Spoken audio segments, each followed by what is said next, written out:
Salut Thomas. Bonjour, bonjour. Est-ce que tu peux te présenter en 2 mots, dire qui tu es?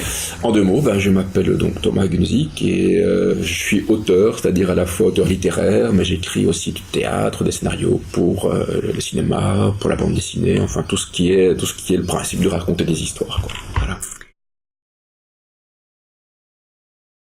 Mes goûts à moi, c'est évidemment pas les goûts des autres, mais peut-être mes bouquins préférés. Quand j'étais plus jeune, j'aimais bien les bouquins qui étaient pas trop réalistes. J'aimais bien les bouquins ou fantastiques ou très très fantaisistes. Hein. Donc ça pouvait être dans la littérature française, les Boris Vian que j'ai adoré, ou la science-fiction américaine avec des histoires d'invasion extraterrestre, des trucs comme ça j'aimais beaucoup. Donc Boris Vian, des gens comme Isaac Asimov en science-fiction, voilà. Alors il y a des auteurs que j'ai découverts un peu plus tard, des auteurs américains en particulier, que j'aimais parce que c'était justement des gens qui venaient pas du tout de la littérature. C'était des gens qui venaient plutôt de milieux extrêmement modestes, qui étaient venus à la littérature presque comme on rentre en résistance contre une société qu'on n'aime pas. Et ça a été peut-être un peu certains auteurs de ce qu'on a appelé la B-Generation, ou affiliés, genre John Fante par exemple, qui était ce petit immigré italien arrivé aux États-Unis et qui était furieux sur tout ce système, sur l'argent, sur les blancs, etc. Sur les blonds, c'était blanc, mais cheveux noirs.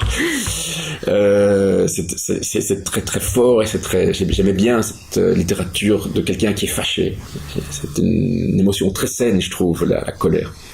Et dans le même genre, il y a Bukowski aussi que j'ai aimé pour ses nouvelles folles, drôles, furieuses et magnifiques à la fois, où toutes sortes d'émotions très politiquement correctes arrivent et très fortes malgré tout. C'est des gens qui m'ont un peu ouvert sur le fait qu'on peut tout dire et tout faire en littérature, quoi, qu'il faut pas se mettre d'interdit, non on n'écrit pas comme ça, non on ne pense pas comme ça, non on ne dit pas ça. Si en littérature, comme en création en général, heureusement tout est permis, c'est des rares zones de liberté qui restent.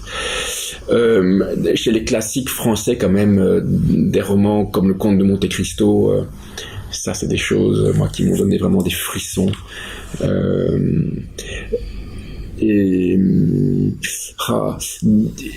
J'aime bien les gens fâchés en général, peut-être parce que au fond de moi j'ai une certaine forme de colère un peu globale, et donc des gens comme Thomas Bernhardt, mais c'est plus sophistiqué, ça c'est quelque chose, je pense que c'est compliqué si on n'a jamais vraiment lu d'arriver à ça, mais c'est des longs monologues furieux dans son cas sur l'Autriche de l'entre-deux-guerres, mais c'est une colère qu'on peut étendre à beaucoup d'autres choses. Mais j'aime bien aussi, ça peut être des grands thrillers, quand ce truc suédois ou finlandais. Millennium, j'ai adoré Millennium, j'ai adoré. Les premiers tomes peut-être un petit peu moins, mais dès qu'on voit arriver Lisbeth Salander, c'est génial ce personnage justement qui est aussi fâché et furieux et dont la colère va être un moteur génial en fait.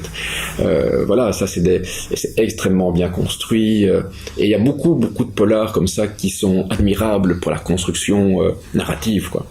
Donc voilà, je pense que en fait peut-être que j'ai pas envie de donner de conseils, j'ai envie peut-être la chose à faire, c'est soit d'entrer chez un libraire et farfouiller un peu, ou si on n'a pas envie d'entrer chez un libraire, allez voir un peu sur Google, il y a tellement de livres en libre accès, en libre de droit, ou même des livres piratés, on s'en fout, qu'on peut feuilleter les premières pages qu'on trouve sur le site de la Bibliothèque nationale de France ou sur Google.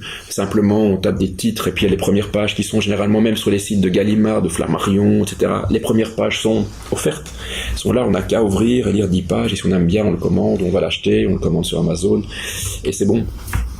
Faire son marché comme on veut, où on veut, voilà. Super, merci beaucoup.